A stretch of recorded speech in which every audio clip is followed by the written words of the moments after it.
Jorge Soros versus Enéas Carneiro, o dia em que o Brasil assinou ficar de joelhos.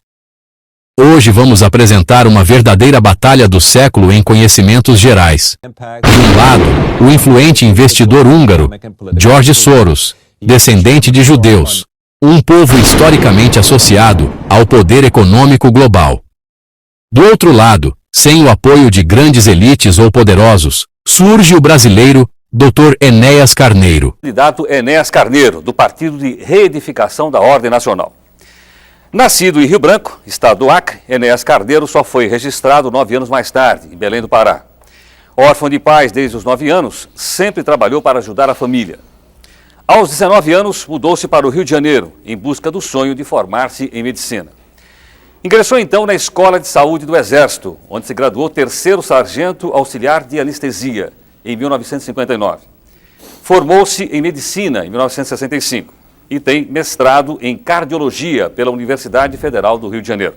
É formado também em física e matemática. Sua estreia na política foi em 1989, quando fundou o Partido de Reedificação da Ordem Nacional e lançou-se candidato à presidência da República.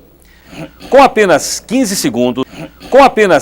segundos no horário gratuito de televisão em 1989, tornou-se célebre com a frase: "E exatamente há 30 segundos vai começar o show de mentiras. Ao contrário deles, minha arma é a verdade. A verdade tem o meu número, 5656. Eu serei a única voz forte, poderosa, absolutamente livre e independente para lutar contra essa caterva, esse grupo de inimigos do povo que enchem os salões do Congresso Nacional. Candidato a deputado federal, meu nome é Enéas, 5656. Meu nome é Enéas e obteve mais de 360 mil votos, conquistando o 12º lugar nas eleições daquele ano. De volta à política, novamente como candidato à presidência, Enéas Carneiro disporá agora de mais de 1 minuto no horário gratuito da televisão. Movido apenas por sua inteligência e determinação. O nome e Enéas são lembradas facilmente. Enéas está viajando pelo Brasil para fortalecer e ganhar adesões ao seu partido, o PRONA, Partido de Reedificação da Ordem Nacional. Na última quinta-feira, ele chegou a Belém e hoje resolveu fazer um passeio no centro comercial da cidade. O candidato, por onde andava, era lembrado pela frase que o consagrou como o candidato mais popular. Mas se ele se candidatar a próxima vez, eu voto. Uma professora cujo nome não me lembro, percebeu que eu tinha muita dificuldade de ver e conseguiu que fosse doado para mim um par de óculos. E eu usei esse par de óculos no bosque, aqui, Belém. E a sensação é extraordinária. Só quem não viu e passou a ver pode dizer. Foi extraordinário mesmo. É uma lembrança que eu nunca vou esquecer. E uma lembrança negativa? Fome no início da vida logo que meu pai morreu, eu fiquei órfão, tomando café com farinha, era muito difícil. Vir a Belém e não visitar a casa onde morou seria imperdoável. E por isso Enéas foi ao bairro do Guamá, mais precisamente na Rua da Sururina, casa 191, que antigamente era de palha. Aqui encontrou os velhos amigos. Qual é a sensação de voltar 32 anos à casa? Tristeza, né? De ver que o tão decantado progresso não atinge as regiões mais pobres do país. Na verdade, não está a mesma coisa, está pior, né? A sensação é essa, uma tristeza infinita. Mas não é só quando eu chego aqui, não. Quando eu percorro as regiões pobres do país, eu noto que os dirigentes podem preocupar-se com tudo, menos com aquilo que seria fundamental, que era com a população. Em todo o país, ele conseguiu 380 mil votos, com um tempo diário na televisão de 30 segundos. Sem dúvida, isso se deve a uma única frase. Meu nome é Enéas, 5656.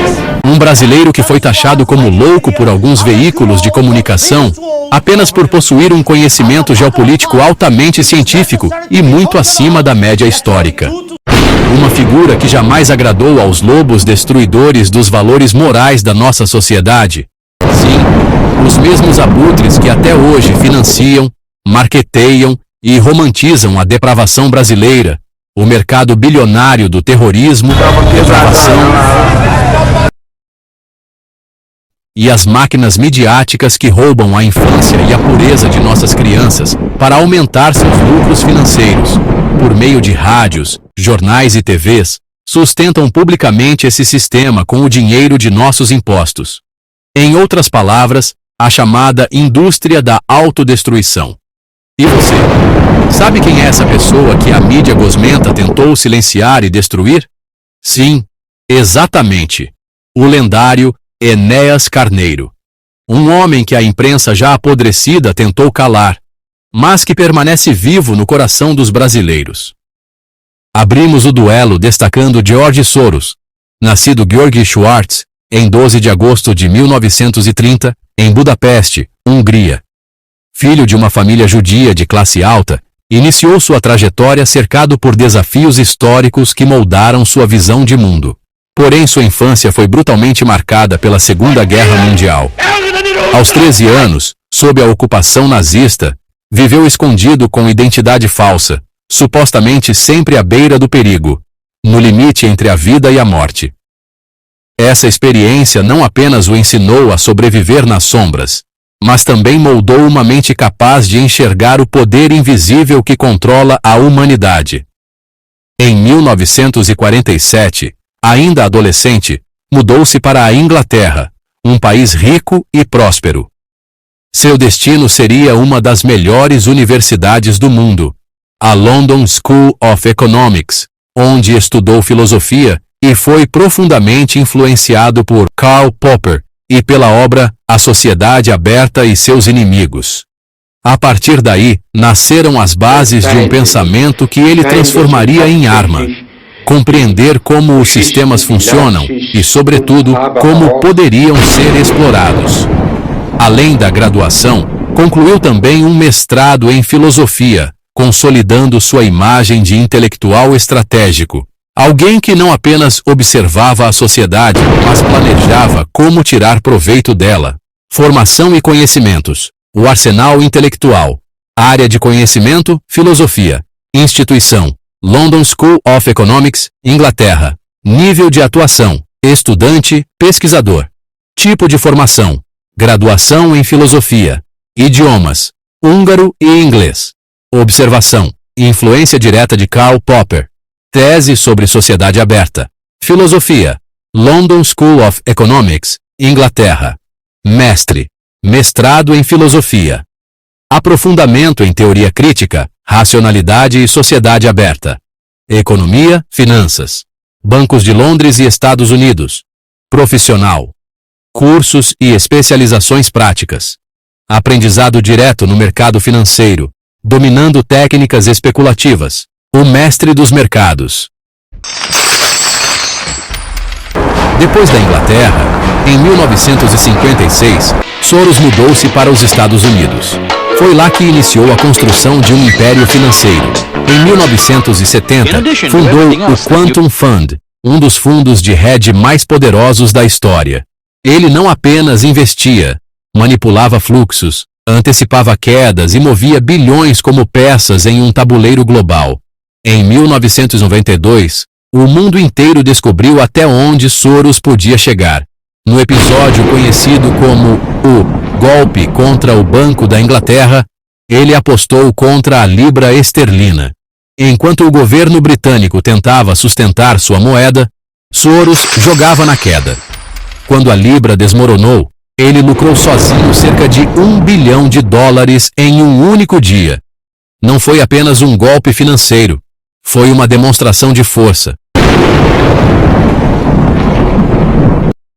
Um único homem havia colocado de joelhos uma nação inteira. A fundação da sociedade aberta. Filantropia ou poder invisível.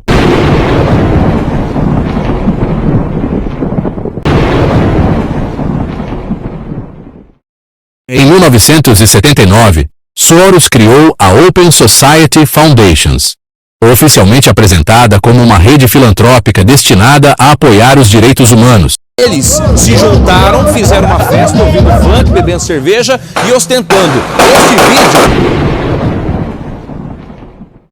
A chamada democracia e a educação em dezenas de países.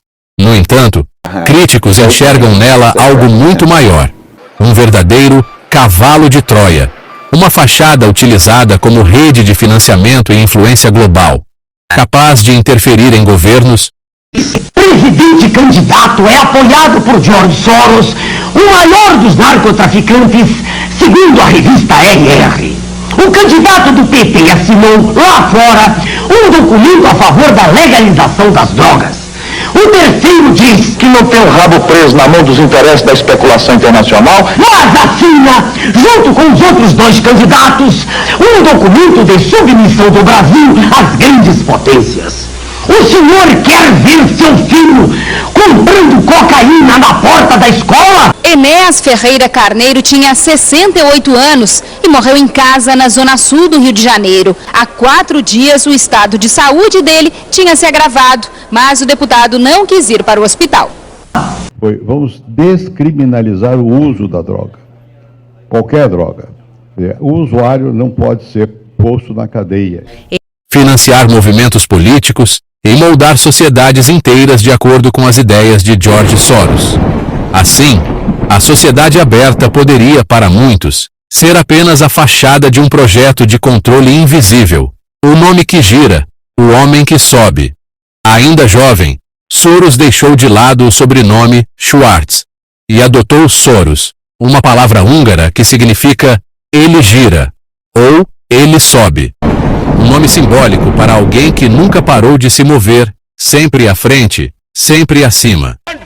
De sobrevivente do nazismo a bilionário filantropo, Soros se tornou um personagem ambíguo. Para alguns, um herói que defende a liberdade. Para outros, um vilão que, nas sombras, manipula moedas, governos e ideologias.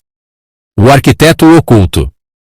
Doou muito dinheiro para impedir a reeleição de George W. Bush, para concluir após o novo... de liberação de drogas e anti-armamentistas estão entre os maiores beneficiários do bilionário George Soros no Brasil.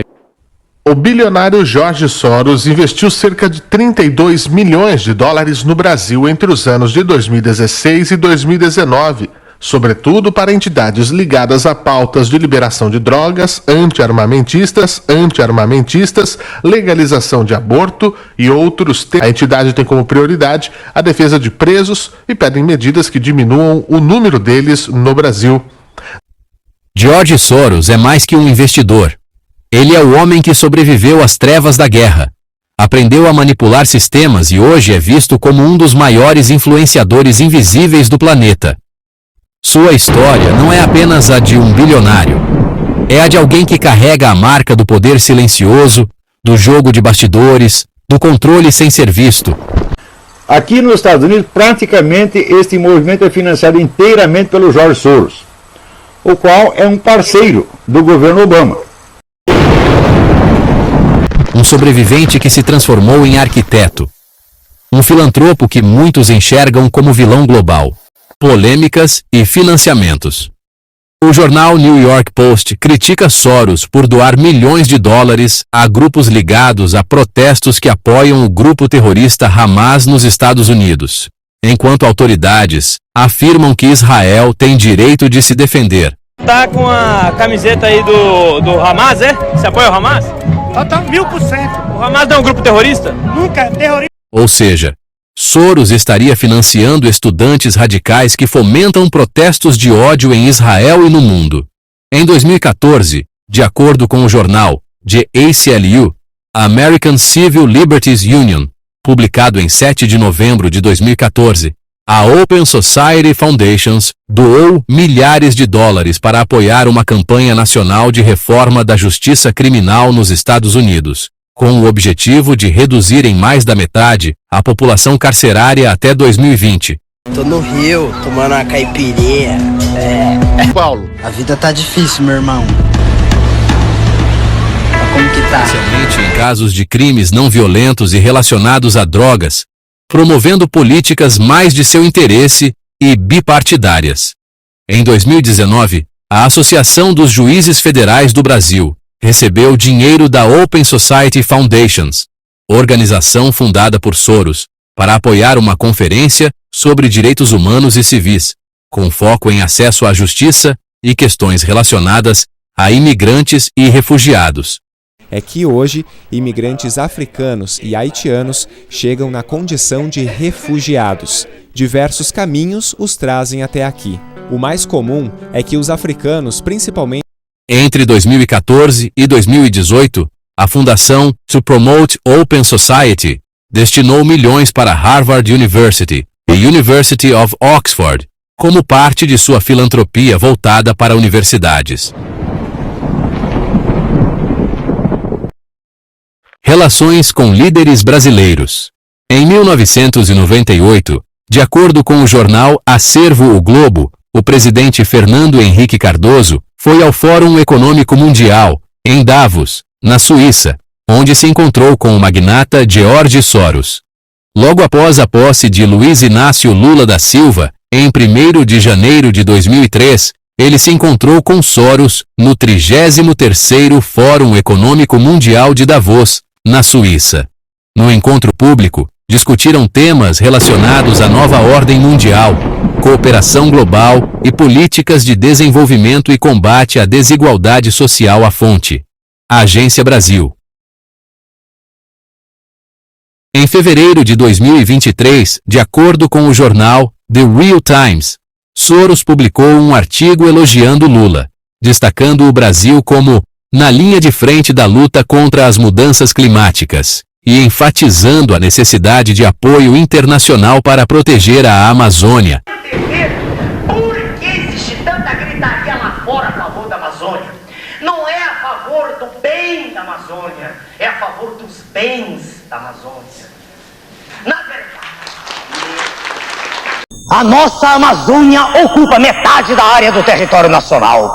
Floresta, bacia hidrográfica, potencial energético, riquezas do subsolo, tudo lá é gigantesco.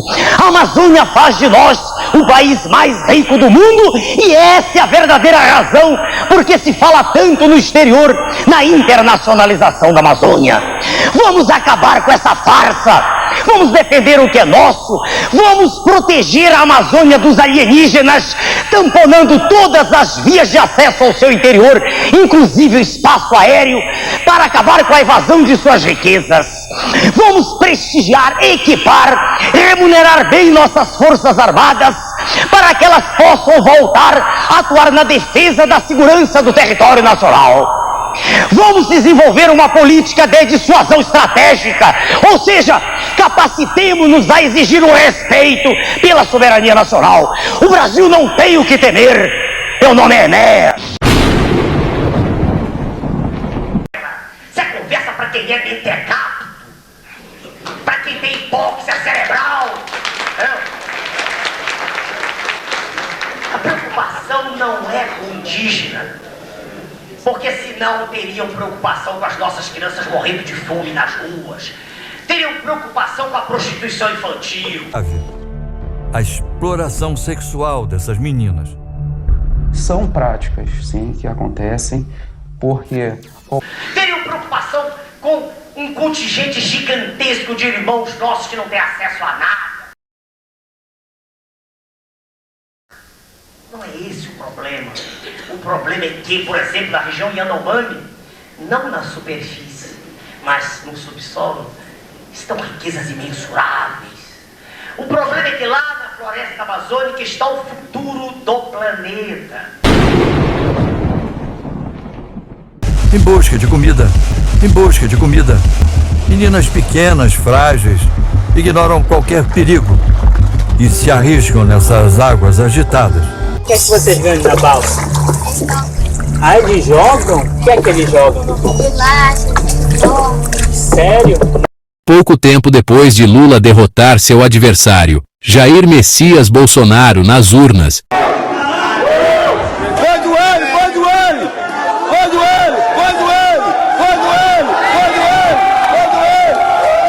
O Lula já deu um salve, hein? O Lula já deu um salve, hein? Se tiver com revólver agora, se não for ladrão, vai moer, hein? Vai moer! E assumir o atual mandato, em 1º de janeiro de 2023, Alexander Soros, filho de George Soros e presidente da Open Society Foundations, visitou o Brasil em agosto de 2025. Considerações finais. Caros amigos, Tudo isso representa apenas a ponta do iceberg. Há inúmeras informações de interesse do povo brasileiro que permanecem ocultas, longe do grande público. Isso ocorre devido à ausência de uma verdadeira democracia jornalística, plena e investigativa. A maioria dos jornais, veículos de comunicação e até mesmo grande parte da internet é controlada, e possivelmente o sistema educacional brasileiro que hoje tem formado uma legião de leitores semi-analfabetos funcionais. Isso limita a compreensão de informações nacionais e internacionais, mantendo o povo confinado a uma espécie de fazenda curral, desinformado e manipulado, sem realmente entender o que está acontecendo. Caros amigos, agora o vídeo vai começar a ficar interessante. Porém, antes mesmo de o nosso representante e adversário de George Soros entrar na arena, dê uma pausa no vídeo, pegue aquele pãozinho com mortadela, o cuscuz de milho feito pela Dona Benta, e não se esqueça do cafezinho preto. Porque tudo o que você pensou que sabia sobre as eleições brasileiras está prestes a desmoronar.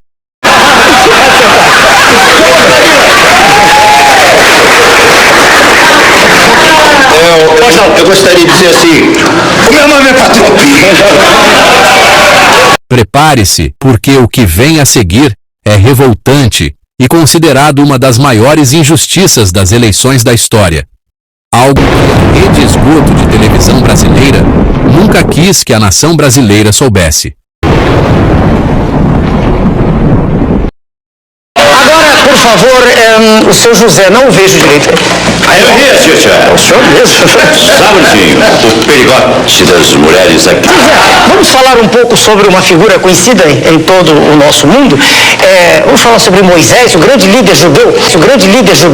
Diga-me, por favor, onde foi que ele recebeu as tábuas de pedra contendo os 10 mandamentos? Vamos falar de uma figura quase extraterrestre, o inesquecível Enéas Carneiro.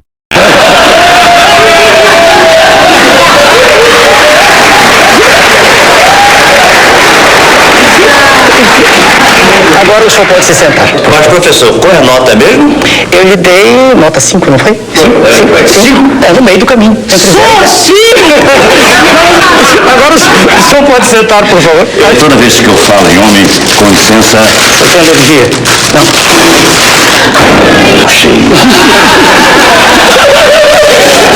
O que é jovem? Só de mencionar seu nome, automaticamente nos vem à mente a Quinta Sinfonia de Beethoven.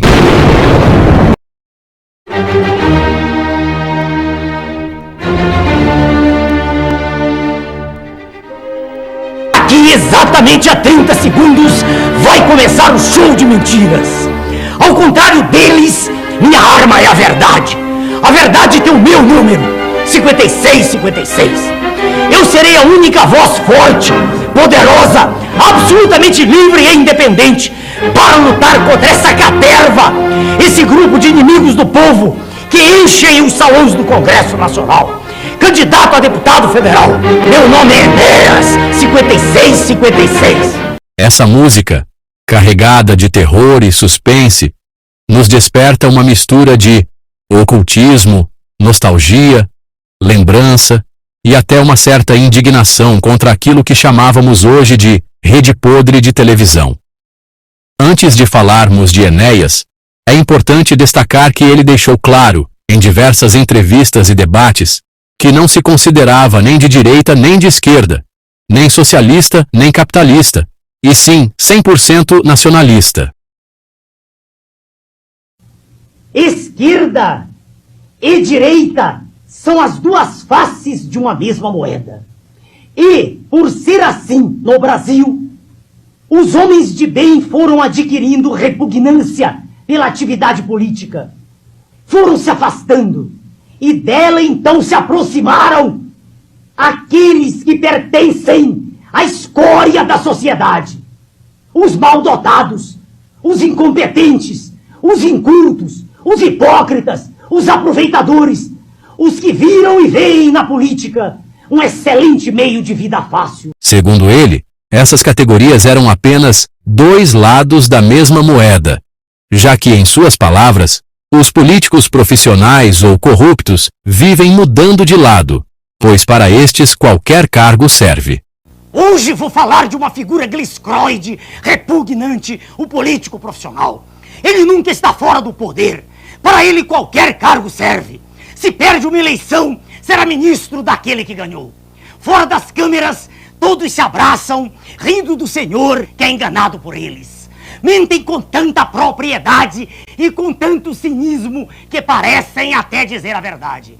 São atores muito bons em um filme de patifaria, onde a miséria é a verdade e a promessa é a mentira. Carreira política é a escola do sorriso falso, da postura hipócrita, das promessas não cumpridas. Enéas Carneiro foi um exemplo marcante de superação acadêmica. Nascido em 5 de novembro de 1938, em Rio Branco, Acre, enfrentou inúmeras adversidades desde a infância.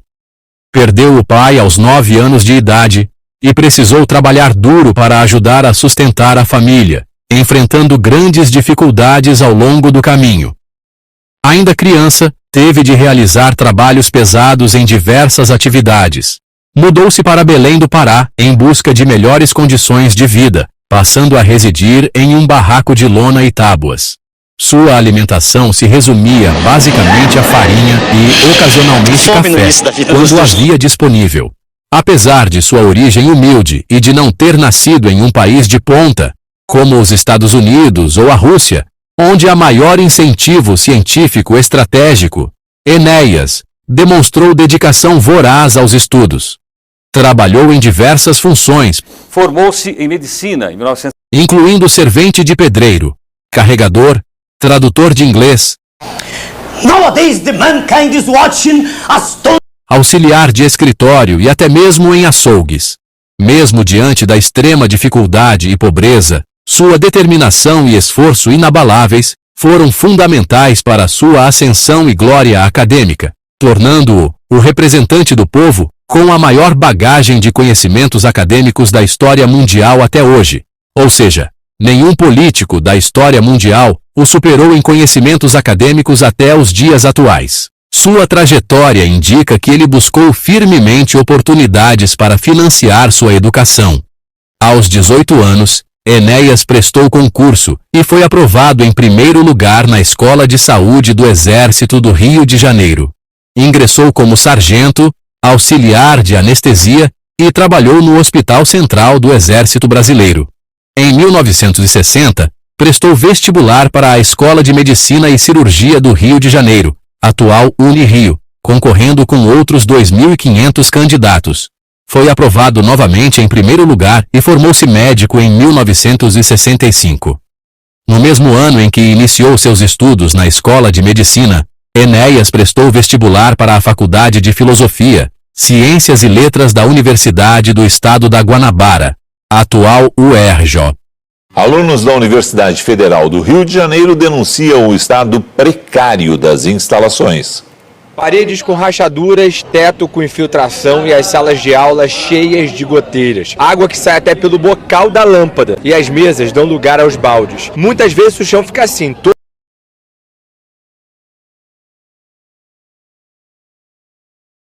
que é isso aqui? No curso de licenciatura em Matemática e Física. Também foi aprovado em primeiro lugar e iniciou sua carreira como professor dessas disciplinas. Universidade Federal do Rio de Janeiro, 1973. Enéas ingressou no mestrado em Cardiologia na Universidade Federal do Rio de Janeiro, UFRJ, onde se formou mestre em 1976. Sua dissertação de mestrado foi excelente e ficou em primeiro lugar. Além de sua sólida formação acadêmica e profissional, Enéas Carneiro também construiu uma marcante trajetória política. Para não se subordinar a nenhum presidente de partido, fundou em 1989 o próprio Partido de Reedificação da Ordem Nacional, PRONA. Então candidatou-se à presidência da República nos anos de 1989, 1994 e 1998. Na época em que Enéas Carneiro concorreu contra Lula, anos 1989, 1994 e 1998, havia uma enorme diferença de tempo no horário gratuito de propaganda eleitoral. Que tinha apenas 15 segundos para levar sua mensagem ao eleitor. O nome é Enéas, o acreano Enéas Ferreira Carneiro, cardiologista, formado em Física e Matemática, professor de pós-graduação em Cardiologia na 6ª Enfermaria da Santa Casa da Misericórdia, no Rio de Janeiro, organizador e ministrante do curso de Eletrocardiografia no Rio de Janeiro e São Paulo. Porque esse tempo sempre foi dividido de acordo com o tamanho das bancadas dos partidos na Câmara dos Deputados. Como o PRONA, partido fundado por Enéas, era pequeno e sem bancada expressiva, ele recebia apenas o tempo mínimo. O senhor deve estar curioso em saber por que eu falo tão depressa. É porque eu só tenho 15 segundos. A distribuição do tempo aqui é semelhante à distribuição de renda no país. Compare o seu salário com o dos políticos. Os moradores da Vila Nova Conquista reclamam da falta de água no bairro. O problema começou há cerca de um mês. O local está sendo abastecido por carro-pipa. E os moradores passaram a comprar garrafões de água para o próprio consumo. Há 3 meses, a Verônica não consegue tomar um banho de chuveiro na própria casa. Está buscando água nos postos, na casa de amigos para... 1994. Enéas tinha apenas 15 segundos de propaganda por programa, pois o PRONA não tinha representação no Congresso. Lula, pelo PT, dispunha de cerca de 20 a 30 minutos de tempo, já que o partido possuía uma bancada expressiva e era o representante favorito do capital externo, em especial de bilionários ligados a ONGs no Brasil, como o investidor George Soros, considerado o inimigo número 1 de Enéas. Interessado em influenciar os rumos políticos e defender seus próprios interesses dentro do território nacional. George Soros, um dos mais famosos operadores nos mercados internacionais, está aqui no Brasil para participar de uma conferência sobre etanol e investir em biocombustíveis. Os olhos de George Soros sempre enxergaram o que os outros não eram capazes de ver. Hoje, o húngaro naturalizado americano gasta $500 bilhão por ano tentando mudar o mundo. Começou nos anos 70 financiando ativistas contra o apartheid na África do Sul. Nos anos 80, ajudou sindicatos independentes que lutavam contra o regime comunista na Polônia e grupos de dissidentes na então Tchecoslováquia. Nos anos 90, fundou, financiou e dirigiu ONGs e movimentos políticos democráticos na fase final da dissolução da União Soviética. O dinheiro de Soros sustentou os grupos que fizeram a revolta democrática na República da Geórgia, a Revolução Rosa, e o levante contra a fraude eleitoral na Ucrânia no final de 2004, conhecido como a Revolução Laranja. Doou muito dinheiro para impedir a reeleição de George W. Bush, para concluir, após o novo mandato do presidente americano, que Soros é um defensor da sociedade aberta, como ele prefere chamar as democracias liberais. Um compromisso que a América Latina precisa reafirmar, diz ele.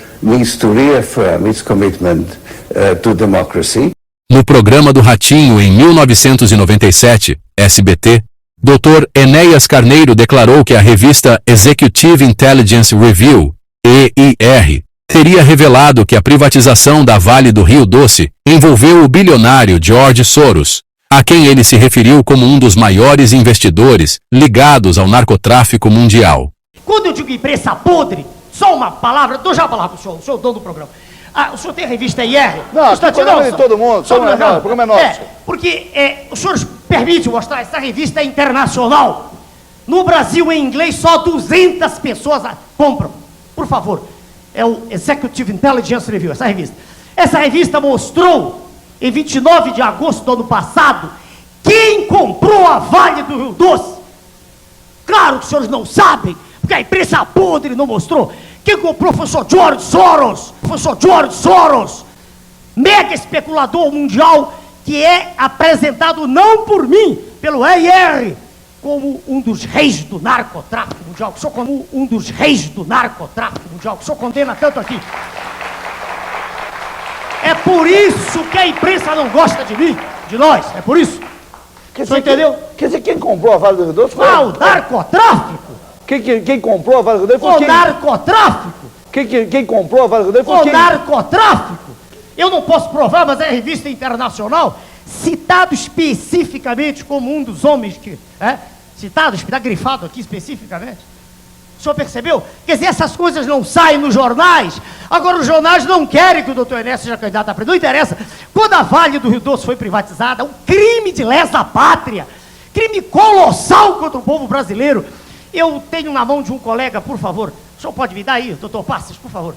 Naquela época... Pode entrar aqui. Por favor, doutor Passos, é do nosso partido. Nessa época... Não, eu queria um trabalho do Almirante, que escreveu na época no jornal. Um almirante, um homem respeitadíssimo, né? Almirante Roberto Gomes Silva, escreveu um artigo no jornal Ombro a Ombro, em que ele faz uma análise circunstanciada do que era a Vale e por que não podia ser privatizada. O coronel Schirmer, diretor desse jornal, mandou isso para toda a grande imprensa. Não saiu uma linha em jornal nenhum. E, no entanto, o que é que sai nos jornais? Sai que a Vale não dá lucro. Que patifaria! Que mentira! Por que eles não disseram? Por que eles não disseram nos jornais a verdade? Não disseram, por exemplo, que as reservas nossas de ferro dão para 500 anos? Por que eles não disseram, por exemplo, que o titânio que nós temos na Amazônia é mais do que existe em todo o planeta? Por que eles não disseram que as reservas de ouro lá da África estão se esgotando e que as nossas serão provavelmente as maiores? Por que? Forma de fazer a publicidade. Eu tinha 15 segundos, senhor 15 Carlos. segundos. E você tinha que fazer daquele jeito, na rapidez, para falar pelo menos alguma 3 a 4 palavras por segundo? É. Qual é o imbecil desses que faz isso? Exatamente. Tem hipóxia cerebral? Eu acho que isso fez com que não deu tempo para a população do Brasil saber que o senhor é um grande professor de medicina que dá aula para mais de 1.000 alunos. 250 médicos agora no Rio de Janeiro pagam para ter aula. 250 metros aqui em São Paulo, só lá o Hotel Danúbio, isso a imprensa não diz? Falta de respeito, basta falar. A mídia está contra. Não faz mal, a mídia não me elege. Se a mídia elegesse alguém, o PT já tinha feito presidente há muito tempo. Se a mídia elegesse alguém, o PT já tinha feito presidente há muito tempo. Todo dia está no jornal. O que elege é a verdade. O senhor está com esse bobo por causa da verdade. O dia que o senhor começar a mentir, acabou. Quantos minutos? Sua Excelência, o presidente, terá que discutir de frente. E aí não poderá mentir. E aí, Sua Excelência... O senhor tem coragem de encarar o presidente Henrique num debate? Naquela época, veja o senhor, eu fui a 2 debates, não me perguntavam nada. Eu ficava no ostracismo. Era como se, em vez de professor de medicina, diplomado em matemática, diplomado em física, professor de português, era como se eu fosse um imbecil. Nada, ninguém perguntava. Eu só fiz uma pergunta do candidato do PT, uma vez só. Uma vez. Permitiram. E o senhor viu o resultado final. Enéas, do Prona vai fazer pergunta para quem? O senhor Luiz Inácio Lula da Silva. Pode fazer, por gentileza. O senhor se refere nos seus pronunciamentos a uma elite brasileira. Eu quero caracterizar, para que o senhor responda, se o senhor separa elite econômica ou elite intelectual, e vou dizer por quê. O senhor tem 12 minutos e meio. Eu quero crer que para dirigir um país é fundamental que se tenha preparo. Pelo que ouço e leio do senhor e quando o senhor se pronuncia, eu percebo que o nível de escolaridade do senhor é mínimo. Eu gostaria de que o senhor me respondesse se é fundamental para dirigir... Ok, está feita a pergunta. Por mim, pode continuar, eu dou mais 30 segundos. O senhor pode concluir. Posso concluir? Um segundo, por favor. Eu dou 30 segundos. É só se, na opinião do senhor, é ou não fundamental deter nível de escolaridade mínimo, preparo, ou seja, se não basta apenas conhecer o fato, ou se é fundamental também saber como resolvê-lo. É isso, essa é a pergunta. A única coisa que eu quero responder é dizer ao nobre candidato de que é muita ignorância querer confundir capacidade política, capacidade administrativa ou sensibilidade política de como tomar decisões em benefício da maioria com curso superior. Tem 1 minuto. Pois não, senhora. Eu me permito discordar do senhor, querendo dizer-lhe o seguinte: se não é fundamental que se tenha nível de escolaridade, eu defendo a tese, continuando o fato, que é fundamental haver preparo específico, porque para dirigir um avião existe formação. Por favor. Para dirigir um país também é fundamental. Os 2 últimos debates foram cancelados em 94. Os 2 últimos debates foram cancelados em 94. Veja o senhor, diante da verdade, não há mais nada a ser dito, é só verdade. Mas nada. Verdade e força, convicção. Saber, você com toda essa mídia contra... Não faz mal nenhum. Você acha que tem chance? Claro. Eu creio que há um despertamento, Ratinho, para com as verdadeiras intenções da imprensa. Hoje, o seu público não é mais aquele público que pode ser enganado.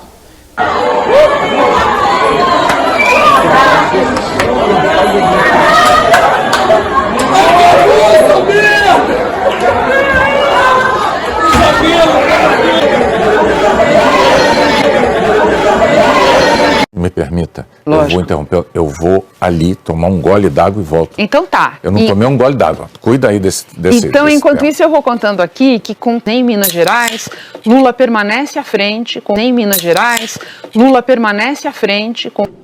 Mas eu não aceito que o Trump venha meter o bedelho num caso aqui que é interno nosso. Seu mestre, como é que está a sua relação com o presidente Lula? É muito boa. Ele é o comandante supremo, né? Ele se relaciona com as forças por um ministro da Defesa excepcional, e as... O narcotráfico! Quem comprou a Vale do Rodrigo foi quem? O narcotráfico!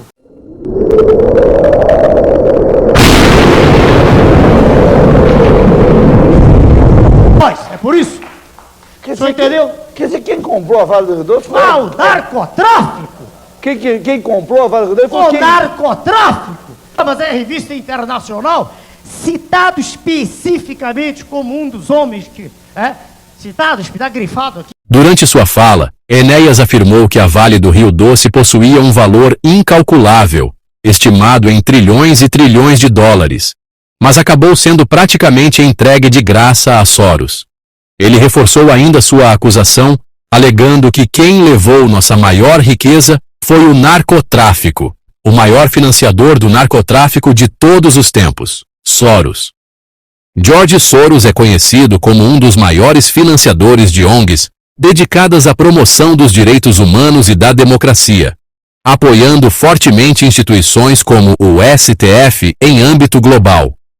Por meio de sua fundação, a Open Society Foundations, ele apoia projetos voltados ao combate da discriminação, à promoção dos direitos LGBTQIA+, à igualdade de gênero, à agenda chamada de woke, por setores da direita, ao combate ao racismo e à xenofobia. Bittencourt foram o segundo casal homoafetivo do Brasil a ter um bebê com DNA dos 2 pais.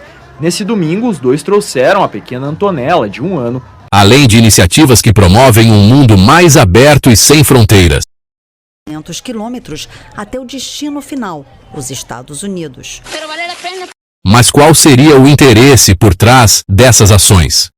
Esses investimentos refletem seu compromisso com a construção de sociedades mais inclusivas e abertas, embora também tenham gerado críticas de setores conservadores e de governos que discordam de suas agendas sociais.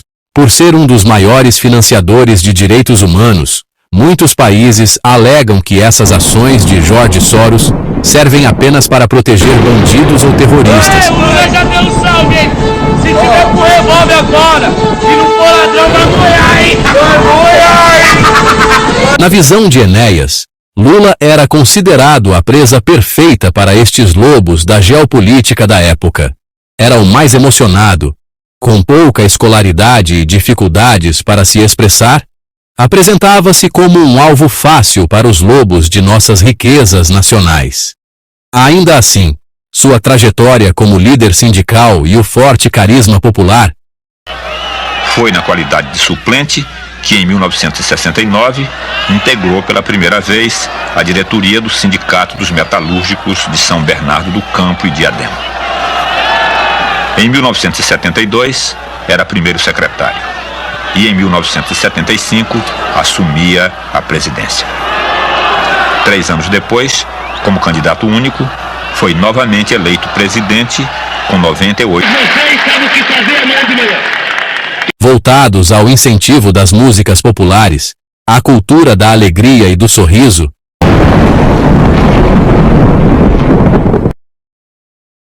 reforçados por uma alienação sustentada pelo futebol. 4 vezes campeão da Libertadores. Tem festa no Rio de Janeiro. Do Flamengo, aqui na cidade, comemoram aqui no Baixo Gávea, na Zona Sul. Pelas novelas e pelas igrejas.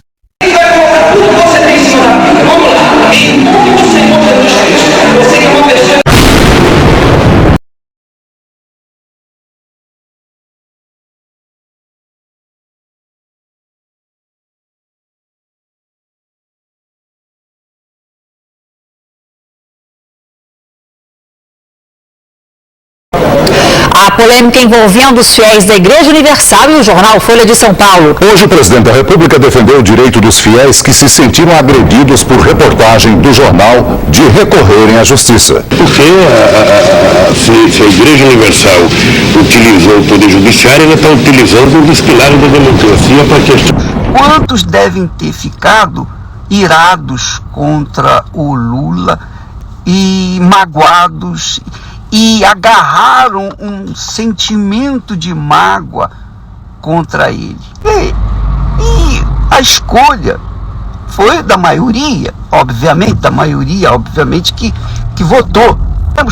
Nós oramos, eu orei. Ó Deus, eu quero que o Bolsonaro ganhe. Ó Deus, eu quero que o Bolsonaro ganhe. Mas Deus fez a vontade dele. Eu pedi para ele fazer a vontade dele. E ele fez. Graças a Deus. E o diabo quer exatamente isso. Quer que o Brasil fique com ódio, com mágoa do Lula. Ele se candidatou, o povo votou, e ele ganhou e acabou. Ele supostamente ganhou, segundo a vontade de Deus, mas quem ganhou foram todos nós ganhamos. Todos os que creem. Nunca vai perder. Eu nunca perdi. Depois que me converti, depois que eu recebi o Espírito Santo. Foi o caso da senhora ontem. Ela orou. Eu perdoo você, Lula. O Templo de Salomão, nova sede da Igreja Universal do Reino de Deus, foi inaugurado em São Paulo com a presença da presidente Dilma Rousseff e de dezenas das autoridades mais importantes do país. A cerimônia acompanhada pela presidente Dilma Rousseff, ao lado do bispo Edir Macedo e de autoridades, representavam exatamente o que os lobisomens do capitalismo almejavam: transformar o Brasil em mão de obra escravizada e rebaixado à condição de mero importador de resíduos descartáveis e sobras, com uma população emotiva e intelectualmente miserável, aprisionando nós, brasileiros, dentro de uma jaula invisível. Além disso, seu magnetismo junto às massas pode ter sido explorado como um instrumento estratégico para conquistar a confiança da classe trabalhadora e assegurar o apoio das regiões mais pobres do país. Tem mais gente com Bolsa Família do que empregados. É isso mesmo, Thiago? Parece até utópico, é isso mesmo, são 13 estados. Do norte e nordeste, quase todos, aparecem com um número expressivo de população recebendo o Bolsa Família.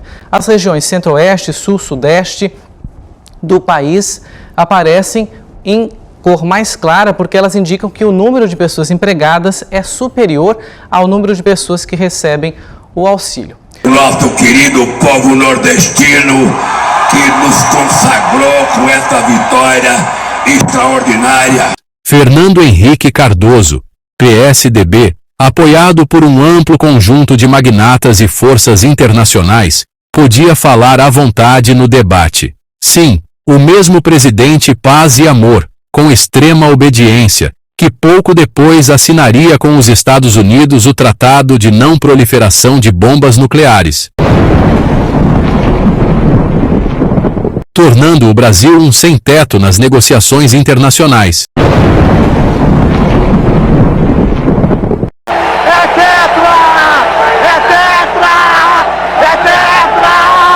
e ainda assim sendo considerado um herói do Plano Real.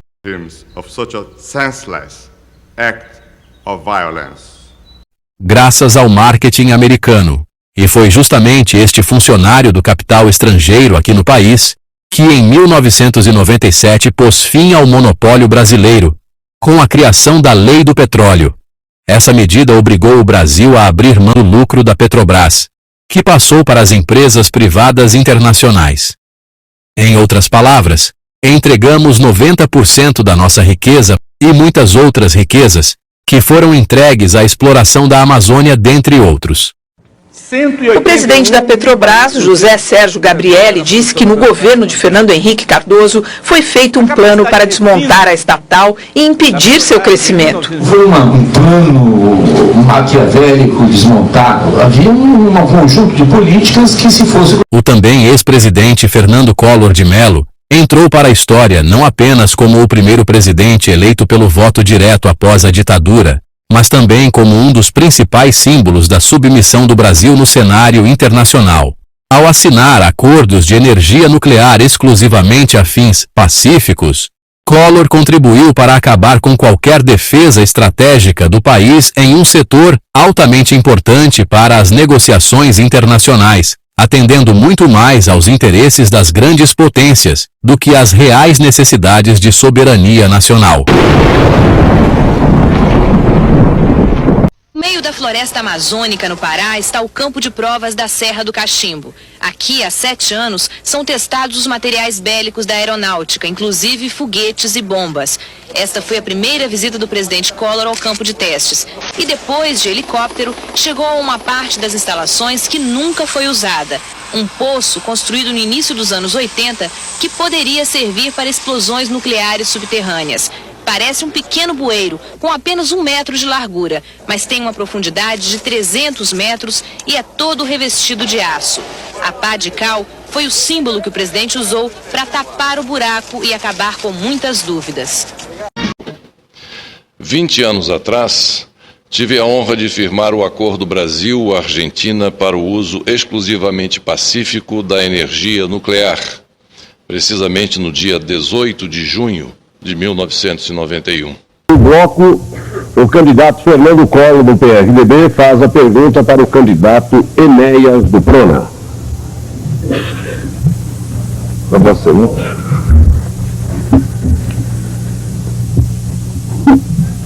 Fale qualquer coisa, hein? 30 segundos para a sua pergunta. Uma beleza, ótimo. Já que Sua Excelência é ex-presidente da República, nada tem a dizer, eu tenho muito. Em 1989, quando o senhor Fernando Collor foi candidato à presidência da República, falou durante 3 horas na televisão, 3 horas seguidas. Eu falava 15 segundos, presidente. O senhor mesmo, alguns momentos atrás, disse, e eu ia interrompê-lo, respeitei-o, o senhor disse, não diga bobagem. Bobagem, diz o senhor, quando falou há pouco sobre um governo. Não há nada sobre um governo. Quando o senhor atua, o senhor é o governo. E qualquer atitude é sobre o governo. Se alguém precisa estudar, presidente, não sou eu. Estou falando quem me deu o direito de falar. Existe um risco gravíssimo de que ninguém fala, que é a submissão do nosso país às potências internacionais. Esse é o maior de todos os problemas, que ninguém aborda aqui. E quando apresentei documentos e deixá-los aqui como mediador, ninguém se defendeu, porque isso é a expressão genuína da verdade. O senhor quer comentar? Pode continuar. Não, o tempo dele faz votado. O senhor abre mão do comentário? Abre mão do comentário, deixa o doutor André. Ele tem mais 5 segundos. Impressiona-me sobremodo um homem que dirigiu a República do Brasil... Por favor, silêncio. Impressiona-me sobremodo, e deve estar impressionando os senhores telespectadores em casa, que o homem que dirigiu a República do Brasil nada tem a dizer num momento tão importante como este em que estamos, em que se decidirá a eleição da 3ª maior metrópole do mundo. Eu tenho tristeza de perceber que o senhor dirigiu o nosso país. Eu tenho tristeza de perceber que o senhor dirigiu o nosso país. Direi durante o programa e no último minuto. O que vou fazer agora é um alerta a São Paulo e a todo o Brasil. Existe uma organização, o Diálogo Interamericano, da qual fazem parte juntos o presidente do Brasil e o senhor Luiz Inácio Lula da Silva. De lá emergiu o consenso de Washington, do qual decorre a submissão do Brasil às grandes potências. Não, agora não. Agora você já falou, pelo menos sim. Disciplina, por favor. Disciplina, por favor. Disciplina. Presidente candidato é apoiado por George Soros, o maior dos narcotraficantes, segundo a revista RR. O candidato do PT assinou lá fora um documento a favor da legalização das drogas. O terceiro diz que não tem o rabo preso na mão dos interesses da especulação internacional, mas assina, junto com os outros dois candidatos, um documento de submissão do Brasil às grandes potências. Além de Enéas e Donald Trump, o bilionário Elon Musk também alfinetou George Soros em um programa de podcast. E, em minha opinião, ele odeia fundamentalmente a humanidade. Essa é a minha opinião. Sério? Quero dizer, bem, ele está fazendo coisas que corroem a estrutura da civilização. Você sabe, ele elege promotores que se recusam a processar crimes. Isso é parte do problema em São Francisco, Los Angeles e muitas outras cidades. Então, por que você faria isso? De acordo com o jornal Gazeta do Povo, o bilionário George Soros doou $800 mil para a realização de um filme que, segundo o jornal, deprava o cristianismo.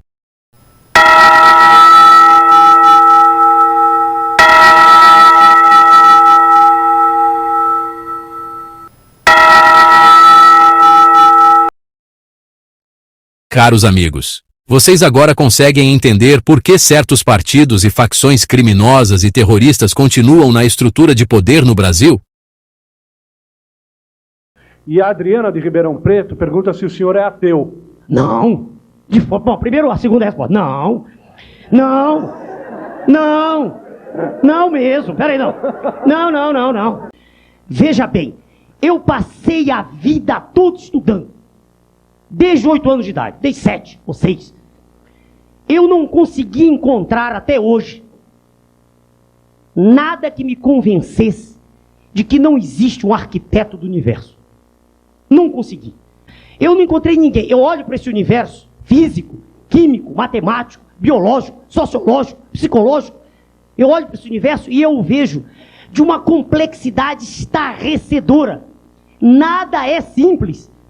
Nem uma gota d'água, nem um átomo. É a ignorância brutal do ser humano que faz que acha tudo simples. Tudo é extremamente complexo. E eu me curvo diante de uma vontade suprema. Eu creio em Deus. Deixar bem claro. Bem claro para não haver dúvida. Eu não sou teólogo, eu não sei. Mas eu creio em Deus. Como força suprema e motora do universo. Força da qual uma parcela pequena existe em cada um de nós. 1998. A situação se repetiu. O nosso representante Enéas continuou com apenas 15 segundos de tempo de propaganda. Hoje, para conquistar uma nação, não é preciso mais invadi-la. Compram a imprensa do país sem que o povo perceba. Depois, controlam o pensamento da população, que elege a maioria dos patifes para destruir a nação. A ordem internacional é eliminar a qualquer custo quem quer libertar a nação. Por isso eles fazem qualquer coisa para que eu não chegue ao poder. Eles sabem exatamente o que eu vou fazer. Meu nome é Enéas 56.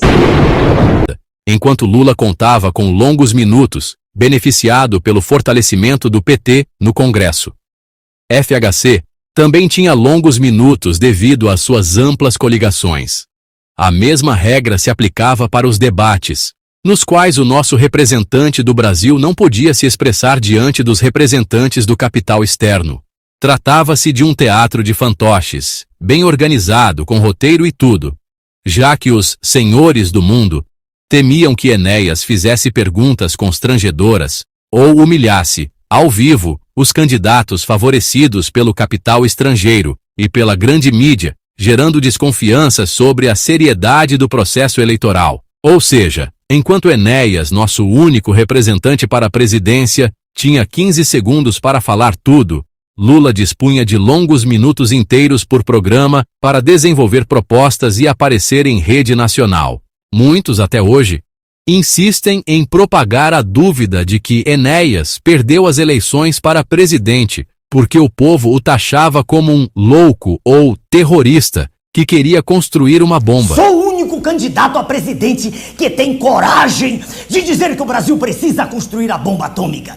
Só 5 países no mundo têm o monopólio do poder nuclear, impondo aos outros a humilhação de assinar tratados de não proliferação de armas nucleares.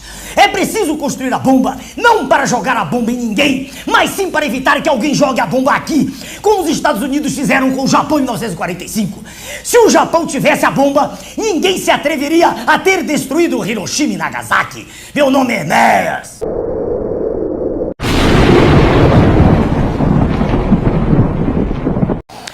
Nowadays, the mankind is watching, astonished, the extraordinary and unusual worldwide fact that moves daily as in a giant billiard table. Uma mentira descarada, na qual a verdade continuará silenciada para sempre.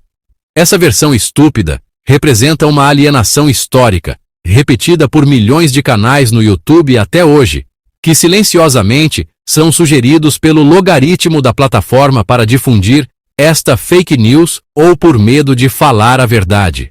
A grande mídia, devoradora de cérebros humanos, por meio de rádios e televisões, busca constantemente transferir a culpa para os alienados que, por falta de uma educação escolar crítica e investigativa que vá além do senso comum, bem como de acesso à verdade, acabam aceitando tais narrativas como verdades e, pior ainda, são levados a atacar uns aos outros. Essa narrativa, difundida entre o povo como um verdadeiro cavalo de Troia e insinuada de forma sutil, parece inspirar-se no clássico A Arte da Guerra, do general chinês Sun Tzu.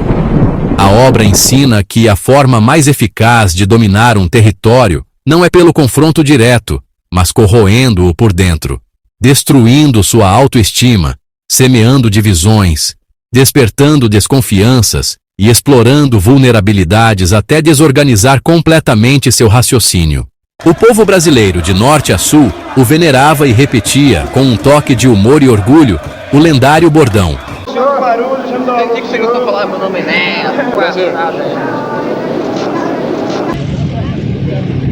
Muito moralista, muito significante para o Brasil. Se os políticos do Brasil todo se mirassem nas ideias, na colocação e no moralismo que ele tentou impor durante esse processo político todo no Brasil, talvez o Brasil não tivesse no marasmo que hoje em dia se encontra.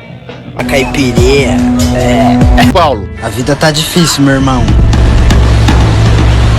Meu nome é Enéas. Nos anos 1990, muitos jovens compravam nas livrarias os livros escritos por Enéas, entre eles, um grande projeto nacional, O Brasil em Perigo. Entre outros, hoje desaparecidos das prateleiras, substituídos por obras de artistas ligados a ideologias políticas e à grande mídia.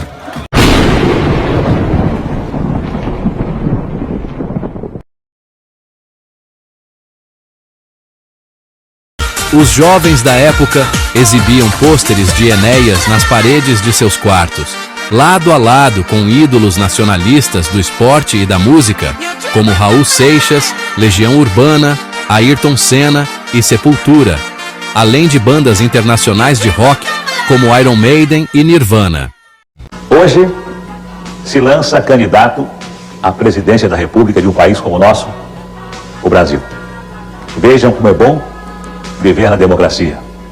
Oportunidade igual para todos. Não é mais candidato à presidência da República. O Tribunal Superior Eleitoral acaba de cassar o registro do PMB, o partido que cedeu a legenda para a candidatura do empresário. Espero que se faça justiça. Qual é a justiça? A justiça? Mas qual é a justiça? Mas a justiça é a justiça, não há uma definição para a justiça. O eleitoral permite a entrada de um candidato até o último instante. O que eles não previram foi que um estranho entrasse no jogo. Se o senhor Silvio Santos está dentro da lei, ele está certo. Errado são esses congressistas imbecis. O que aconteceu com o Silvio Santos é o que as pessoas sérias desse país esperavam que acontecesse. Ninguém pode imaginar, porque tem um programa de televisão, ou porque tem uma concessão num canal de televisão, que passou 20 anos puxando o saco do regime autoritário. Todo dia que assistia o programa do Silvio Santos era o Médici é coisa nossa, o Armando Falcão é coisa nossa. Quem é que não via isso todo dia para ganhar canal de televisão? E eu acho que o tribunal deu uma lição de moralização nas eleições. Eu acho que o tribunal agiu corretamente ao impugnar a candidatura do Silvio Santos, porque pairava dúvida de que havia sido comprada uma legenda. Olha, querer enganar a opinião pública que o Silvio Santos não é dono do SBT, até uma criança que aprende a falar papai e mamãe já sabe que o Silvio Santos é dono do SBT, queria dizer que não era, que era apenas acionista. Então acho que o tribunal, eu não retiro nenhuma das críticas que eu fiz ao Silvio Santos enquanto candidato a presidente da República, não retiro nenhuma. Acho que ele cometeu um equívoco, entrou numa canoa furada, quebrou a cara e quebrou de verdade para aprender de que política é uma coisa muito mais séria do que um programa de auditório. Portanto, é importante daqui para frente eles tomar essa lição e nunca mais cometer a besteira que cometeram. A verdadeira arma contra Enéas não foi o voto popular, mas sim o tempo e a manipulação dos veículos de comunicação a serviço de interesses externos.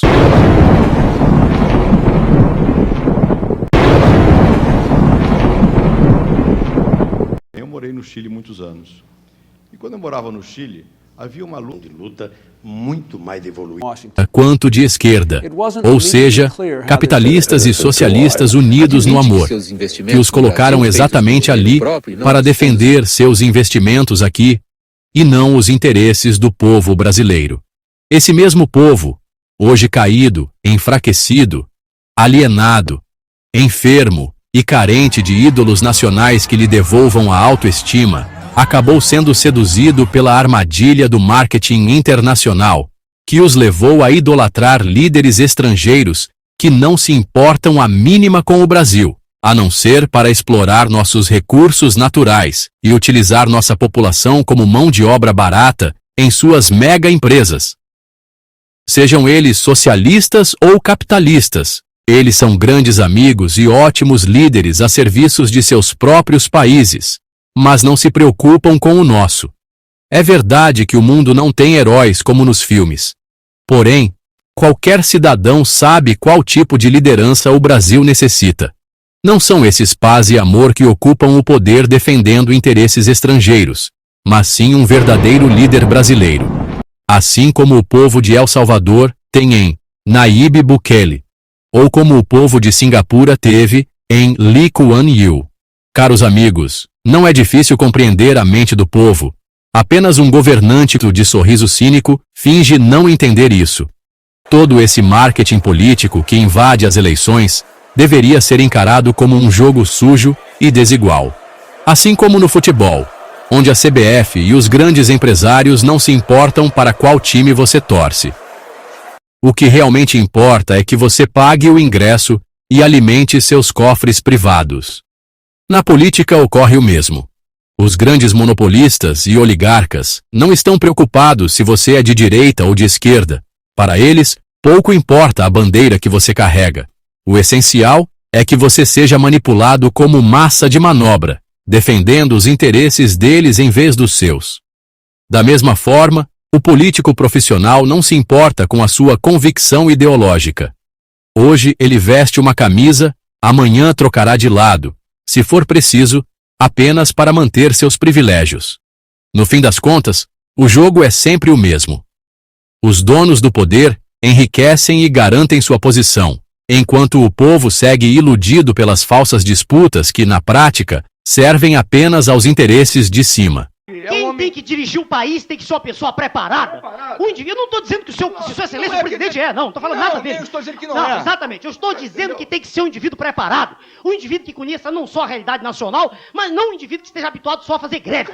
Um indivíduo que tenha uma visão panorâmica da realidade social e que tenha adquirido ao longo de sua vida uma visão de conteúdo profundo do que se chama formação humanística, formação do que se passa na sociedade como um todo e também disciplinar isso o doutor Fernando Collor de Mello tem. Isso é outra questão. Doutor Enéas, peça disciplina não só para quem faz greve no salário baixo, peça disciplina também. Você já reparou que quem joga no over não precisa fazer greve? Não, mas veja bem, essa balela de over aqui, aliás, nós uma coisa a ver com outra. Eu jamais indicaria meu pai para ser presidente da República. Jamais. O senhor não indicaria meu pai jamais. Meu pai era um homem humilde, um barbeiro, um excelente profissional, sabia fazer barba. Jamais poderia dirigir um país. Eu não indicaria, e não estou desrespeitando a imagem de meu pai, de meu genitor, um homem sério, um homem probo, um homem respeitável, que aprendi a amar, mas jamais indicaria. Nesse programa. Jamais indicaria. O Cataldi, eu acho que... o coração dele. O Cataldi, José Maria Marim, candidato da coligação PSC-PT do B, pergunta agora para Enéas Carneiro, do PRONA. Doutor Enéas, como o senhor sabe, eu sempre estive ligado ao esporte e está causando uma grande decepção a todos os brasileiros a conduta da nossa equipe nas Olimpíadas. Eu pergunto ao senhor, o senhor tem algum projeto específico como candidato visando a melhoria dos nossos atletas numa futura competição? Resposta ao governador Marim. Eu não entendo absolutamente nada de futebol.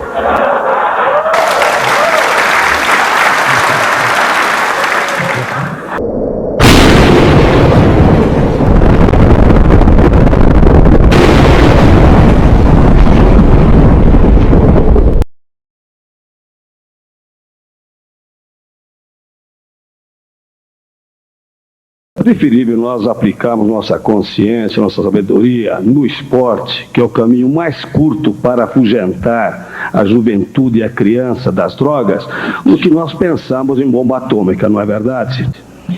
O senhor está sendo profundamente infeliz numa crítica violenta feita sem conhecimento de causa.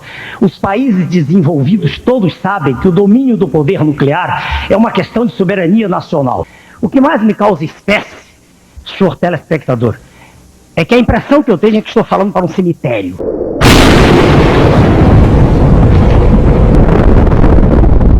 O candidato Enéas Carneiro, do PRONA, pergunta para a candidata Marta Suplicy, do PT. Senhora, dona Marta, eu estou acostumado a falar em 30 segundos e quero ver como a senhora responde em 30 segundos. Vou dividir o tempo em 3 perguntas. Não, não é possível, é uma pergunta só. A senhora escolhe qualquer uma das 3, senhora, se eu gostar.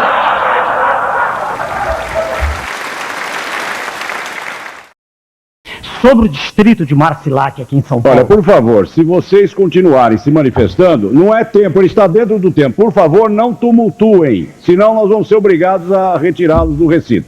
Por favor, seu tempo. De ordem, obrigado, senhor vereador. Sobre o distrito de Marcilac, aqui em São Paulo, eu quero que a senhora me responda qual o maior problema do ponto de vista de índice de bem-estar social, do seu ponto de vista, como resolvê-lo. A senhora escolhe sobre a potamografia de São Paulo, os problemas dela decorrentes para o município, qual a solução que a senhora propõe? Eu não estou sorrindo, dona Marta, estou lhe perguntando. A terceira, uma pergunta bem simples, se a senhora souber. Por favor. Qual é a composição, senhora, do ar atmosférico de São Paulo? Primeira coisa, eu queria me referir ao que foi dito do presidente de honra do meu partido, e que há vários anos acho que o senhor vem com essa história que meu presidente se porta desse jeito. E eu queria dizer que esse documento é um documento que saiu no New York Times e saiu com centenas de assinaturas de prêmios Nobel, inclusive, pessoas muito importantes. Questão tem nada a ver com legalismo, tem nada a ver com legalismo, tem nada a ver com legalismo. Em relação à autonomia do Brasil, e em relação às suas 3 perguntas, eu quase poderia pensar que o senhor não entende de futebol, mas seria o responsável pelas Olimpíadas a gente ter perdido junto com o Luxemburgo no futebol. Porque pergunta desse jeito só dá para entender assim. Enéas, do PRONA, vai fazer pergunta para quem? O senhor Luiz Inácio Lula da Silva. Ok. Pode fazer, por gentileza. Eu quero crer que para dirigir um país é fundamental que se tenha preparo. Pelo que ouço e leio do senhor e quando o senhor se pronuncia, eu percebo que o nível de escolaridade do senhor é mínimo. Eu gostaria de que o senhor me respondesse se é fundamental para dirigir... Ok, está feita a pergunta. cortar o senhor pode concluir? Posso concluir? Em um segundo, por favor. É só se, na opinião do senhor, é ou não fundamental deter nível de escolaridade mínimo, preparo, ou seja, se não basta apenas conhecer o fato, ou se é fundamental também saber como resolvê-lo. Eu não consigo entender que se lance a candidatura da República, não consigo entender. E que haja um aplauso de um grupo, né, a uma pessoa que não estudou, que se exprime com muita dificuldade, em linguagem falada ou escrita, e que, perdoe-me, fala do que ouve. Eu não conheço nesse senhor, né, candidato do PT, nada que nesse período todo de 79 me tenha impressionado no que concerne alguma análise profunda de questões sérias. Eu nunca vi isso. Eu não sei como uma pessoa que nunca foi educada e nunca educou ninguém pode falar de educação, eu não entendo. Agora, se o senhor diz que eu estou ofendendo, não estou ofendendo, fazendo um diagnóstico. Você está mostrando um preconceito absurdo. Não, não é preconceito. Veja o senhor, para dirigir um avião, exige-se um curso de treinamento. Não há nenhuma dúvida. Para dirigir uma escola, exige que a pessoa tenha um diploma. Para ser presidente da República, não se exige nada. Exige que seja um cidadão que tenha legitimidade no seu poder, que tenha o apoio da sociedade. Desde que esse apoio seja manifesto, não dessa forma que é. Como dessa forma? Metade da população se diz insatisfeita, 56% são as estatísticas. Agora, o senhor expõe em todos os programas, nas primeiras páginas de jornais, todos os dias, desde 1979, as mesmas pessoas, os senhores, e tem as suas razões para isso, os senhores têm todo direito a ter seus candidatos. Não, é natural. Por favor. É natural. Em 89, não é essa a questão. É, sim, senhor. Não, senhor, como meus candidatos, nossos candidatos. Não, os senhores me chamaram porque a lei assim o exige hoje. Em 1989, eu era a mesma pessoa, tão preparada quanto sou hoje. Os mesmos diplomas que tenho hoje. Nunca houve um órgão de comunicação, nunca não. O senhor Jô Soares me chamou, me deu essa oportunidade. Mas ninguém se interessava, era uma pilhéria. Eu era um motivo de jocosidade, era uma figura para os senhores histriônica. Estou falando em geral. Pode até haver no conjunto de senhores alguém que admita, que aprecia o que eu digo. Agora, então, se há o preconceito, não é meu. O que é que deveria fazer a imprensa quando vê um médico que trabalhou a vida inteira, que ensinou a vida inteira, que formou jovens, que nunca chegou atrasado ao seu curso, que deu exemplo de cidadania formando pessoas, que se dedicou sempre ao trabalho e não fazendo greves, estudando e trabalhando? Por que a imprensa não foi perguntar para mim o que eu pensava em 89?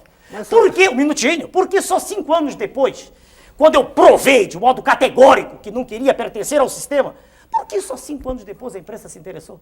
Vantagem que tem o cidadão que educou, formou, etc. Então, ele um operário comum, não estou me referindo ao aluno, um operário comum que educou os seus filhos, que ensinou os seus filhos, que trabalhou a vida inteira e que fez greve também, que é constitucional, perfeitamente constitucional. O seu viés autoritário transforma a greve num pecado mortal. Está na Constituição. A greve é um direito inalienável do trabalhador. Eu nunca disse o contrário, está no manifesto do meu partido.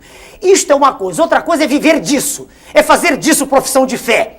Outra coisa é não ter feito nada além disso na vida, como aliás o jornal do senhor escreve sobre mim, não sei quem, não me lembro, que eu não gravo o nome dos senhores, que diz que a biografia do senhor candidato PT é melhor que a minha. Mostre-me o currículo do candidato PT. Mostre-me o que ele fez ao longo da vida do senhor. Por favor, o senhor eu estou obrigado a dizer. Pois não. O senhor está sugerindo que para a presidência da República, da República façamos como se fazia até, de certo modo, na Grécia, um concurso de livres docentes? Olha, um concurso seria algo extremamente mais legítimo do que isso que é. E garanto uma coisa, e digo para o senhor e para todos que ouvem, exprimindo-me durante 13 minutos não haveria segundo turno. Eu vou dizer por quê. Porque, espera aí, se o senhor conversar com o homem da rua, o que ele quer ouvir é exatamente o que eu estou dizendo. Quem tem que dirigir o país tem que ser uma pessoa preparada. O indivíduo, eu não estou dizendo que se Sua Excelência o presidente não estou falando nada dele. Eu estou dizendo que não é. Exatamente, eu estou dizendo que tem que ser um indivíduo preparado. Um indivíduo que conheça não só a realidade nacional, mas não um indivíduo que esteja habituado só a fazer greve. Um indivíduo que tenha uma visão panorâmica da realidade social e que tenha adquirido ao longo de sua vida uma visão de conteúdo profundo do que se chama formação humanística, formação do que se passa na sociedade como um todo e também disciplinar isso, doutor Fernando Collor de Mello tem. Isso é outra questão. Doutor Enéas, peça disciplina não só para quem faz greve ao salário baixo, peça disciplina também. Você já reparou que quem joga no over não precisa fazer greve? Não, mas veja bem, essa balela de over aqui, aliás, nós temos uma coisa a ver com outra. Eu jamais indicaria meu pai para ser presidente da República. Jamais. O senhor não indicaria a palavra do doutor Meu pai jamais. Meu pai era um homem humilde, um barbeiro, um excelente profissional, sabia fazer barba. Jamais poderia dirigir um país. Eu não indicaria E não estou desrespeitando a imagem de meu pai, de meu genitor, um homem sério, um homem probo, um homem respeitável, que aprendi a amar, mas jamais indicaria. Nesse programa, jamais indicaria. O Cataldi, eu acho que... Quebrou o coração dele. O Cataldi, Eu não posso mostrar o documento que está em inglês, mas está à disposição do mediador.